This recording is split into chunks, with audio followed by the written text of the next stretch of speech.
The morning sun cast long shadows across Heathrow Airport's cargo terminal, as Staff Sergeant Marcus Thompson's flag-draped coffin was carefully loaded onto a British Airways freight plane.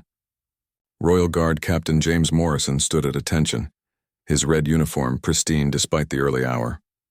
Behind him, a small honor guard maintained their solemn formation while airport workers continued their daily routines around them. Sarah Jenkins, a veteran baggage handler with 23 years of service, noticed the ceremony from across the tarmac. She had seen many things during her time at Heathrow, but military repatriations always struck her differently. This particular morning, something felt unusual about the proceedings. The Royal Guard seemed more tense than usual, constantly checking their watches and scanning the surrounding area. Captain Morrison received an urgent phone call just as the loading process was nearly complete. His face grew pale as he listened to the voice on the other end. The news was devastating.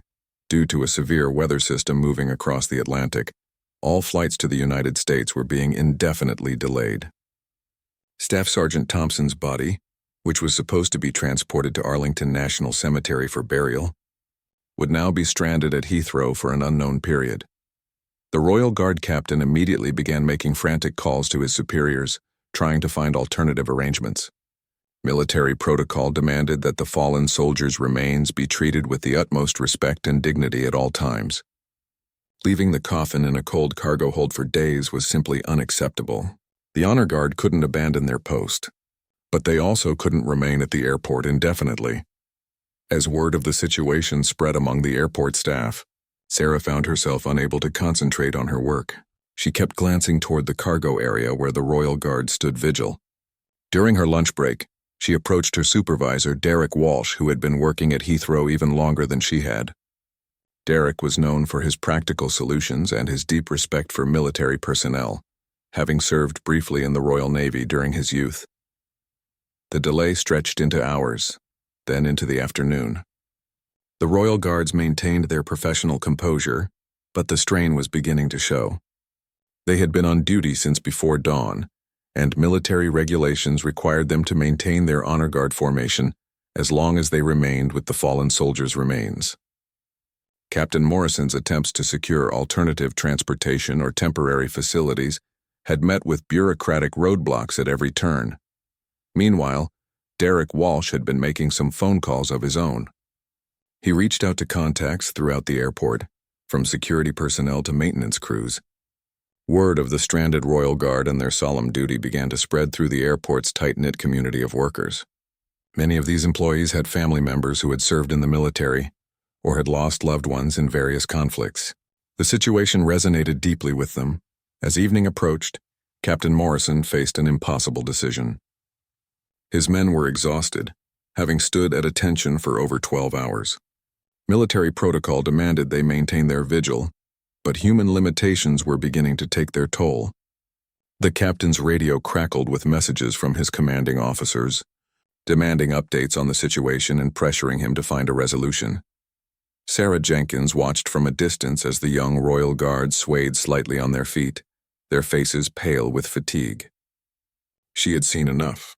Making a decision that would change everything, she walked directly toward Captain Morrison, her safety vest flapping in the evening breeze. Behind her, almost as if choreographed, other airport workers began to converge on the cargo area.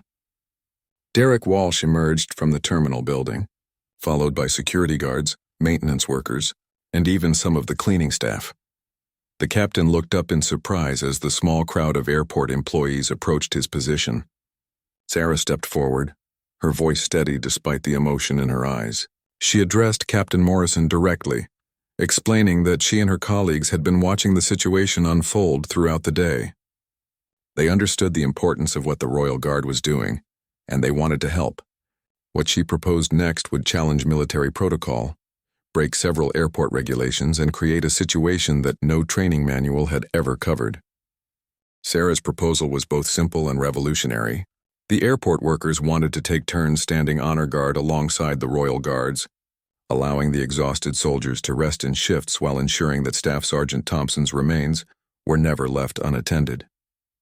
Captain Morrison's initial reaction was one of shock and confusion. Military protocol had no provision for civilian participation in honor guard duties. and he was uncertain about the legal and procedural implications. Derek Walsh stepped forward to support Sarah's suggestion, explaining that many of the airport workers were veterans themselves or had family members in the military. They understood the significance of maintaining vigil over a fallen comrade. The group included former RAF personnel, retired Army soldiers, and even a few who had served in conflicts alongside American forces. This wasn't just about helping tired soldiers. It was about honoring one of their own. The captain found himself in an unprecedented situation. His training had prepared him for many scenarios, but not for an offer of civilian assistance in maintaining military honors. He attempted to contact his superiors for guidance, but the late hour meant that many decision-makers were unavailable. The delay continued to stretch with no clear resolution in sight for the transportation issue.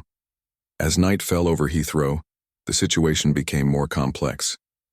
Airport security protocols required that the cargo area be cleared of non-essential personnel after certain hours.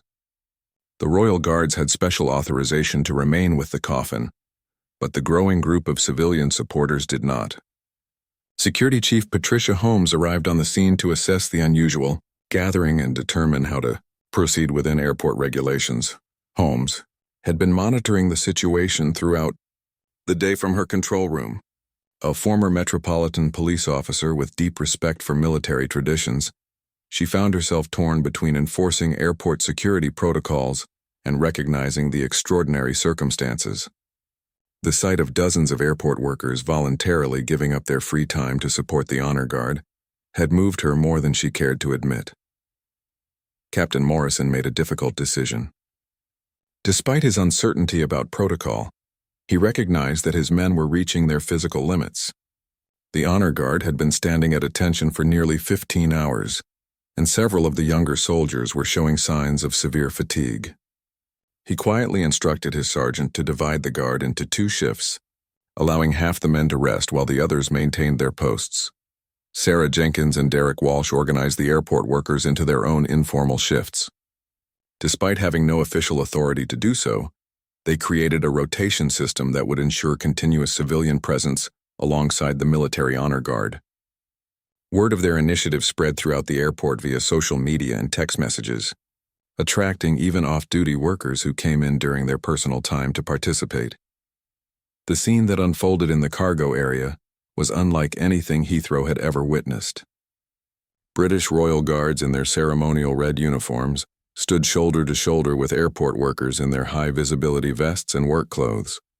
Baggage handlers, security officers, maintenance technicians, and cleaning staff all took their turns maintaining the solemn vigil over Staff Sergeant Thompson's flag-draped coffin. Media outlets began to pick up the story as images and videos of the unusual honor guard were shared on social media platforms.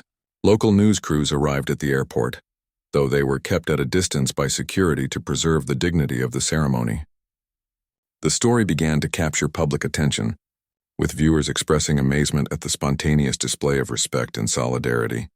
Throughout the night, the civilian volunteers maintained their posts with the same solemnity and dedication as the professional soldiers. Many had never participated in a military ceremony before, but they followed the lead of the Royal Guards, learning proper posture and protocol through observation and quiet instruction. The mutual respect between the military personnel and airport workers grew stronger with each passing hour. As dawn approached, Captain Morrison received word that weather conditions remained unfavorable for transatlantic flights. The delay would continue for at least another day, possibly longer. What had begun as a temporary crisis was evolving into an extended vigil that would test the endurance and commitment of everyone involved. The captain looked at the diverse group of individuals who had volunteered to stand with his soldiers and realized that something extraordinary was taking place at Heathrow Airport. The second day brought unexpected developments that would transform the situation entirely. News of the airport workers' voluntary honor guard had spread far beyond Heathrow, capturing the attention of military officials, government representatives, and the international media. By morning, a small crowd of supporters had gathered outside the airport perimeter, holding signs of support and bringing flowers to honor Staff Sergeant Thompson. Airport Director General Margaret Thornton arrived early to assess the situation personally. She had been fielding calls throughout the night from various officials, including representatives from the American Embassy and British Ministry of Defense. What had begun as a simple weather delay had evolved into a significant diplomatic and public relations situation. The spontaneous display of respect from her airport staff had created both opportunities and challenges for airport management. Captain Morrison received an urgent call from Colonel Richardson, his commanding officer at Wellington Barracks. The colonel had been following the developments and was impressed by the airport workers' gesture, but he was also concerned about maintaining proper military protocol. Orders came down from higher command levels that the situation needed to be formalized if it were to continue.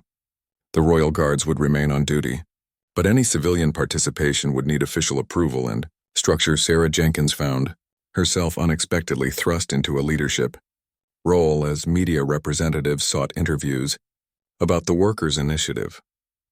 She had never imagined that her simple offer to help would attract such widespread attention. Speaking to reporters, she emphasized that their actions were motivated purely by respect for the fallen soldier and support for the exhausted Royal Guards. The workers wanted no recognition or praise. They simply felt it was the right thing to do. The American Embassy became involved when Staff Sergeant Thompson's family learned about the situation through news reports. His widow, Jennifer Thompson, spoke with embassy officials about the extraordinary honor being shown to her husband by complete strangers. Her emotional response to the airport workers' gesture was broadcast internationally, adding a deeply personal dimension to the story that resonated with viewers around the world. Derek Walsh coordinated with airport management to establish more formal procedures for the civilian volunteers. Security clearances were expedited for regular participants, and a proper schedule was created to ensure adequate coverage while maintaining airport operations. The cargo area was cordoned off more professionally, creating a dignified space for the extended ceremony while keeping curious onlookers at an appropriate distance. As the day progressed, the composition of the honor guard began to change. Off-duty police officers, firefighters, and healthcare workers joined the airport employees in maintaining the vigil. Veterans from various conflicts and military branches arrived to pay their respects and offer their services. The informal honor guard was becoming a representation of Britain's service community, united in their commitment to honoring a fallen American soldier. The Royal Guards, initially uncertain about the civilian participation, found themselves developing genuine appreciation for their volunteer counterparts. The airport workers demonstrated remarkable dedication, learning military bearing and protocol with impressive speed. Many of the soldiers were moved by the sacrifices these civilians were making, giving up their personal time and enduring physical discomfort to support a cause they believed in. International attention continued to grow as news outlets from around the world picked up the story. The image of British Royal Guards standing alongside airport workers in a show of solidarity and respect became an iconic representation of international friendship and shared values. Social media campaigns emerged encouraging similar displays of support for military personnel and veterans in other countries. Weather reports remained discouraging, with meteorologists predicting that the Atlantic storm system could persist for several more days. What had initially been expected as a brief delay was now extending into an indefinite period. The sustained commitment required from both military personnel and civilian volunteers was testing everyone's endurance, but the resolve of the participants only seemed to strengthen with time. By evening, the scene at Heathrow had taken on an almost sacred quality. The continuous presence of honor guards for over 36 hours had created an atmosphere of profound respect and solemnity. Passengers and airport staff who passed through the area spoke in hushed tones, instinctively recognizing the significance of what was taking place. The small corner of the cargo terminal had been transformed into an impromptu memorial that honored not just Staff Sergeant Thompson, but all those who had made the ultimate sacrifice in service to their countries, Captain. Morrison reflected on the unprecedented situation as he watched his soldiers and their civilian counterparts maintain their vigil through another night. Military tradition and protocol had been challenged and adapted in ways he never could have imagined, but the core values of honor, duty, and respect remained unchanged. What was happening at Heathrow represented something larger than military ceremony. It was a demonstration of human compassion and solidarity that transcended national boundaries and institutional differences. The third day brought a surprise that no one had anticipated. Jennifer Thompson, the widow of Staff Sergeant Marcus Thompson, arrived at Heathrow Airport accompanied by American military attaché Colonel David Pierce and British liaison officers. She had flown from Virginia after seeing news coverage of the extraordinary honor guard that had formed around her husband's remains. Her presence transformed the already emotional situation into something even more profound and personal. When Jennifer first saw the diverse group of individuals standing vigil over her husband's coffin, she was overcome with emotion. The sight of British Royal Guards in their ceremonial uniforms, standing alongside airport workers, veterans, and volunteers from the local community, represented something she had never experienced before. These people had never known her husband, yet they were sacrificing their time and comfort to ensure he was honored with dignity and respect. Captain Morrison arranged for Jennifer to meet with some of the volunteer honor guards during a shift change. Sarah Jenkins, now recognized as an unofficial coordinator for the civilian participants, was among the first to speak with the grieving widow. The conversation between the two women was deeply moving, with Sarah explaining that the airport workers simply felt compelled to help when they saw the Royal Guard's dedication and realized the impossible situation they faced. The presence of Staff Sergeant Thompson's widow added new meaning to the vigil for all participants. This was no longer just about military protocol or supporting exhausted soldiers. It was about honoring a real person whose life had been cut short in service to his country. Jennifer shared stories about her husband with the volunteers, describing his character, his dedication to his fellow soldiers, and his love for his family. These personal details made their service feel even more significant and meaningful. Derek Walsh organized a brief ceremony during which Jennifer was able to place a personal item, her husband's wedding ring, alongside the flag-draped coffin. The moment was witnessed by the current honor guard shift, which included 2 Royal Guards, 3 airport workers, a retired RAF sergeant, and a local police officer. The simple gesture created a connection between the fallen soldiers, family, and the strangers who had chosen to honor his memory. Media coverage of Jennifer's arrival and her emotional response to the volunteer honor guard sparked an even greater international response. Donations began pouring in to various military charities in both Britain and America, with contributors specifically mentioning the Heathrow Vigil as their inspiration. The story had touched people around the world, demonstrating the universal values of respect, compassion, and service that transcended national boundaries. Airport management faced increasing challenges as public interest in the story continued to grow. Thornton had to balance respect for the ceremony with the practical needs of running a major international airport.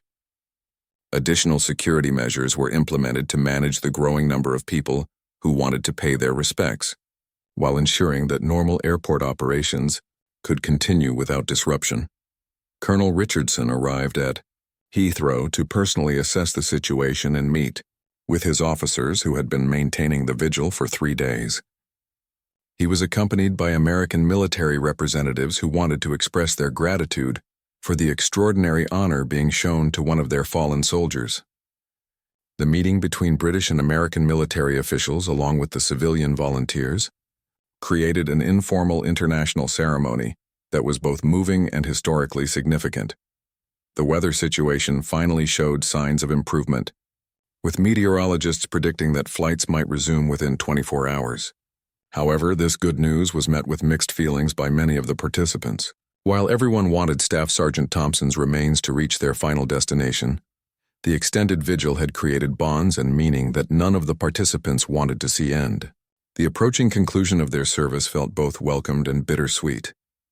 During the evening shift change, Jennifer Thompson made an announcement that surprised everyone present. She had been in contact with her husband's commanding officers in Afghanistan and had learned more about his character and service. She wanted to share these details with the honor guards who had given so much of themselves to honor a man they had never met. Her words about her husband's dedication to protecting others and his belief in international cooperation and friendship gave new significance to the multinational nature of the honor guard. As the 4th night of the vigil began, the participants reflected on how much had changed since the weather delay first stranded them at Heathrow. What had started as a crisis had evolved into a powerful demonstration of human solidarity and shared values. The diverse group of individuals who had come together to maintain the honor guard had created something beautiful and meaningful that would be remembered long after. Staff Sergeant Thompson's remains finally reached their destination. The atmosphere around the flag-draped coffin had taken on an almost spiritual quality, with each participant understanding that they were part of something larger than themselves. The continuous presence of honor guards for over 72 hours had created a sacred space that honored not just one fallen soldier, but the universal ideals of service, sacrifice, and human dignity that he represented. As they prepared for what might be their final night of vigil, each participant knew they had been part of something extraordinary that would stay with them for the rest of their lives. The fourth day brought confirmation that weather conditions over the Atlantic had finally improved enough to allow transatlantic flights to resume. The news arrived with mixed emotions from all participants in the extended honor guard. While everyone understood the importance of getting Staff Sergeant Thompson's remains to Arlington National Cemetery for his final burial, the approaching end of their vigil felt like the conclusion of something profound and transformative. Captain Morrison received official orders to prepare for the departure later that evening. The Royal Guards would accompany the coffin on its journey to Washington, where American military personnel would take over the escort duties. As he briefed his soldiers on the final procedures, the captain reflected on how the past 4 days had challenged everything he thought he knew about military protocol and tradition. The inclusion of civilian volunteers had created something unprecedented and beautiful. Jennifer Thompson spent the morning meeting individually with many of the volunteers who had maintained the honor guard. Each conversation was emotional and meaningful, as she learned about the different people who had chosen to honor her husband. There was Maria Santos, a cleaning supervisor whose son was serving in the Royal Navy; Thomas Mitchell, a retired Army sergeant who had served in Iraq; and dozens of others whose personal stories and motivations had brought them to this place of service. Sarah Jenkins coordinated with Derek Walsh to organize a final ceremony that would properly conclude the civilian participation in the honor guard. They wanted to ensure that the departure was conducted with the same dignity and respect that had characterized the entire vigil. Airport management approved a formal farewell ceremony that would allow all participants to be present. When Staff Sergeant Thompson's remains were finally transported to the aircraft, as word spread throughout Heathrow that the vigil was ending, many airport employees who had not been directly involved came to pay their respects. Pilots, flight attendants, customs officers, and administrative staff gathered to witness the conclusion of an event that had transformed their workplace into something sacred. The normally bustling cargo area had become a place of reflection and reverence that would be remembered long after normal operations resumed. The American Embassy sent additional representatives to participate in the farewell ceremony, including Ambassador Patricia Williams, who had flown in specifically for this purpose. Her presence emphasized the diplomatic significance of what had occurred at Heathrow. The spontaneous display of international friendship and respect had strengthened bonds between Britain and America in ways that formal diplomatic events could never achieve. Local, religious leaders from various faiths arrived to offer prayers and blessings for the conclusion of the vigil. The interfaith ceremony reflected the diverse nature of the volunteer honor guard and emphasized the universal values that had brought everyone together. Christian, Muslim, Jewish, and Hindu representatives each offered words of comfort and hope, creating a moment of spiritual unity that transcended religious boundaries. Colonel Richardson presented certificates of appreciation to Sarah Jenkins, Derek Walsh, and other key organizers of the Civilian Honor Guard. While these documents had no official military status, they represented genuine recognition from the British Army for exceptional service and dedication. The colonel's words of gratitude were deeply moving, acknowledging that the airport workers had upheld the highest traditions of military honor despite having no formal training or obligation to do so. As evening approached, the final honor guard shift took their positions around Staff Sergeant Thompson's coffin. This ceremonial guard included representatives from every group that had participated: Royal Guards, airport workers, veterans, police officers, firefighters, and community volunteers. Jennifer Thompson stood nearby, flanked by military officials from both countries, as the solemn ceremony began. The transfer of the coffin to the aircraft was conducted with full military honors, enhanced by the presence of dozens of civilian volunteers who had earned their place in the ceremony through 4 days of dedicated service. Baggage handlers who normally moved cargo with efficiency and speed now performed their duties with the precision and reverence of trained honor guards. Their transformation over the past 4 days had been remarkable to witness. Media coverage of the farewell ceremony was extensive, with news outlets from around the world documenting the conclusion of what had become known as the Heathrow Vigil. The images of diverse groups of people united in their respect for a fallen soldier had captured global attention and sparked conversations about service, sacrifice, and human solidarity. The story had become larger than any of the individual participants had ever imagined. As the British Airways aircraft carrying Staff Sergeant Thompson's remains taxied toward the runway, those who had maintained the honor guard stood at attention one final time. The sight of the plane disappearing into the evening sky marked the end of an extraordinary chapter in all their lives.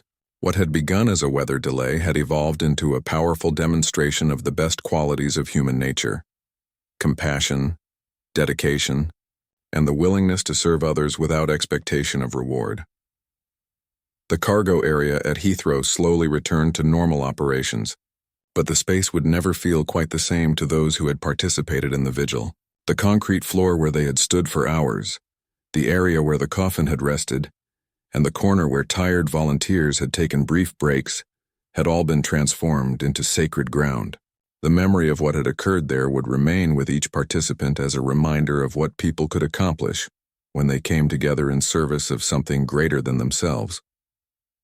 3 weeks after Staff Sergeant Thompson's remains had departed Heathrow, the impact of the vigil continued to resonate far beyond the airport's boundaries. Sarah Jenkins returned to her normal duties as a baggage handler, but found that her perspective on her work had fundamentally changed. The international attention the story had received brought reporters and documentary crews to Heathrow, all wanting to understand what had motivated ordinary airport workers to take such extraordinary action. Jennifer Thompson had returned to Virginia, where her husband was buried with full military honors at Arlington National Cemetery. During the funeral ceremony, she spoke about the incredible experience at Heathrow, describing how the kindness of strangers had helped her through the most difficult period of her life. The royal guards who had escorted her husband's remains presented her with a British flag that had been flown over the vigil site, creating a permanent connection between the Thompson family and the volunteers who had honored her husband. The story of the Heathrow Vigil had inspired similar acts of service and recognition around the world. Airport workers in Germany organized honor guards for fallen soldiers passing through Frankfurt. Fire departments in Australia created ceremonial protocols for emergency responders who died in the line of duty. Veterans organizations in Canada established volunteer programs to ensure that no military funeral would lack sufficient attendance. The ripple effects of what had happened at Heathrow were being felt globally. Derek Walsh found himself in an unexpected role as a speaker at military and civilian events, sharing the story of how ordinary people had risen to an extraordinary occasion. His presentations emphasized that the airport workers had not set out to make a statement or gain recognition. They had simply seen a need and responded with compassion and dedication. The simplicity of their motivation had made their actions even more powerful and inspiring. Captain Morrison and his Royal Guards received commendations from their superiors for their handling of the unprecedented situation. The captain's decision to work with civilian volunteers, despite the lack of formal protocols, was praised as an example of leadership and adaptability. The collaboration between military personnel and airport workers had become a case study in creative problem-solving and cross-cultural cooperation that was being examined by military academies and leadership training programs. The British government formally recognized the airport workers' contribution through a special ceremony at Westminster. Prime Minister Margaret Thatcher presented Sarah Jenkins and Derek Walsh with civilian honors, acknowledging their role in strengthening international relationships and demonstrating British values of service and compassion. The ceremony was attended by American Ambassador Patricia Williams and representatives from Staff Sergeant Thompson's unit, creating another moment of international unity and recognition. Heathrow Airport management implemented permanent changes based on their experience with the vigil. New protocols were established for handling military remains and supporting ceremonial activities when circumstances required extended airport presence. A memorial garden was created near the cargo terminal, providing a peaceful space for reflection and remembrance. The garden featured plaques in multiple languages, recognizing the international nature of service and sacrifice. The documentary about the Heathrow Vigil premiered simultaneously in Britain and America, with proceeds donated to military family support organizations in both countries. The film captured not just the events of those 4 days, but the lasting impact on everyone involved. Interviews with participants revealed how the experience had changed their understanding of service, community, and the connections that exist between strangers who share common values. Educational institutions began incorporating the Heathrow Vigil into their curricula as an example of civic responsibility and international cooperation. Students studied the event as a case of how individual actions could create larger social movements and positive change. The story became particularly popular in citizenship and ethics classes, where teachers used it to discuss concepts of duty, honor, and service to others. Social media campaigns emerged encouraging people to share their own stories of unexpected kindness and community service. The hashtag #HeathrowHonor became associated with acts of spontaneous generosity and support for military personnel and their families. People around the world began documenting their own small acts of service, inspired by the example set by the airport workers who had chosen to stand vigil over a stranger's remains. Anniversary commemorations were planned for the following year, with organizers hoping to create an annual event that would honor military personnel while celebrating the spirit of international cooperation that the original vigil had represented. Veterans organizations, airport workers' unions, and military units from both Britain and America were collaborating to ensure that the memory of Staff Sergeant Thompson and the values demonstrated during the vigil would continue to inspire future generations. The personal relationships formed during the vigil continued to flourish. Many of the participants maintained contact with each other, creating a network of friends who had been brought together by extraordinary circumstances. Several marriages resulted from connections made during those 4 days, and children born to honor guard participants were often given middle names that honored Staff Sergeant Thompson or referenced their parents' service during the vigil. As the first anniversary approached, Jennifer Thompson announced her intention to return to Heathrow to participate in the commemorative ceremony.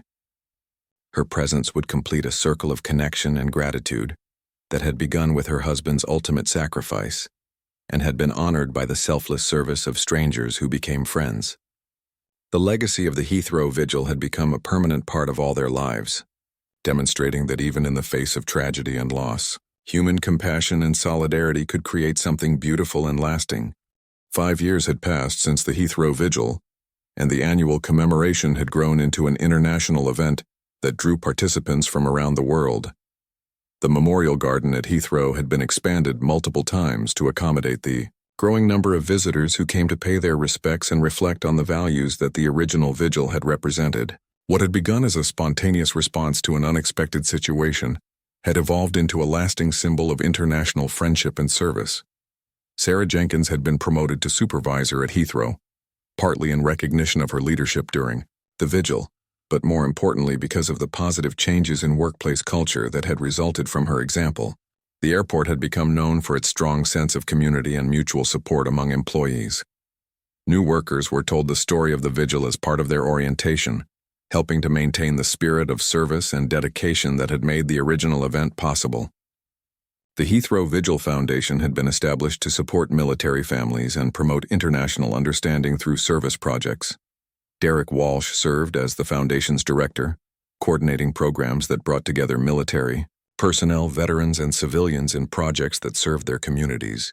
The foundation had funded memorial gardens at airports in 12 countries, created scholarship programs for children of fallen soldiers, and organized cultural exchange programs that strengthened relationships between military units from different nations.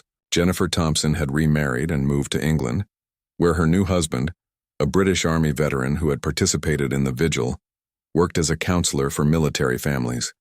Together, they ran support groups for spouses and children of deployed soldiers, using their personal experience of loss and recovery to help others navigate difficult times. Jennifer's annual speech at the Heathrow commemoration had become a powerful tradition that inspired participants and reminded them of the human cost of military service. Captain Morrison, now Colonel Morrison, had been assigned to develop new protocols for international military cooperation based on lessons learned from the Heathrow Vigil. His work had influenced military procedures around the world, encouraging greater flexibility and cultural sensitivity in ceremonial activities. The collaboration between military personnel and civilians that had emerged spontaneously at Heathrow was now being intentionally incorporated into military training and protocol development. The documentary about the vigil had won multiple international awards and had been translated into dozens of languages. Schools, military academies, and leadership training programs continued to use it as a teaching tool, exploring themes of service, sacrifice, and the power of individual action to create positive change. The film had inspired countless other projects documenting acts of kindness and community service, creating a library of human stories that celebrated the best aspects of human nature. Research studies conducted by universities had examined the long-term psychological and social effects of participating in the vigil. The findings consistently showed that participants reported increased sense of purpose, stronger community connections, and greater appreciation for military service and sacrifice. Many had gone on to volunteer with veterans organizations, participate in community service projects, or pursue careers in public service, suggesting that the vigil had created lasting positive changes in their lives. The technological age had brought new dimensions to the commemoration, with virtual reality experiences allowing people who could not physically attend to participate in simulated honor guard duties. Online memorial walls collected stories and tributes from around the world, creating a digital space where the values of the Heathrow Vigil could be shared and celebrated. Social media campaigns continue to spread awareness of military sacrifice and encourage acts of service and kindness. International diplomatic relations had been positively influenced by the ongoing legacy of the vigil. The annual commemoration provided opportunities for military and civilian leaders from multiple countries to meet and strengthen relationships in a context that emphasized shared values rather than political differences. Several international agreements on military cooperation and veteran support had been negotiated during commemoration events, demonstrating the practical diplomatic benefits of the goodwill generated by the original vigil. Educational scholarships, named after Staff Sergeant Thompson, had been established at universities in both Britain and America, supporting students who demonstrated commitment to public service and international understanding. Recipients were required to participate in community service projects and cultural exchange programs, ensuring that each new generation of scholars would contribute to the ongoing legacy of service and cooperation that the vigil represented. As the 5th anniversary commemoration began, thousands of participants gathered at Heathrow Airport from around the world. Military personnel from dozens of countries stood alongside civilians of all ages and backgrounds, united in their commitment to honoring those who had made the ultimate sacrifice and celebrating the bonds of friendship that could emerge from tragedy. The diversity of the crowd reflected the global impact of a story that had begun with one delayed flight and a group of airport workers who chose to help. The memorial garden was filled with flags from every nation whose military personnel had died in service to others, creating a colorful testament to international cooperation and shared sacrifice. Children played quietly among the memorial stones, while veterans shared stories with young people who had never experienced war but understood the importance of remembering those who had served. The peaceful scene represented everything that the original vigil participants had hoped to achieve: a world where service and sacrifice were honored, where strangers could become friends, and where the values of compassion and dedication could bridge any divide.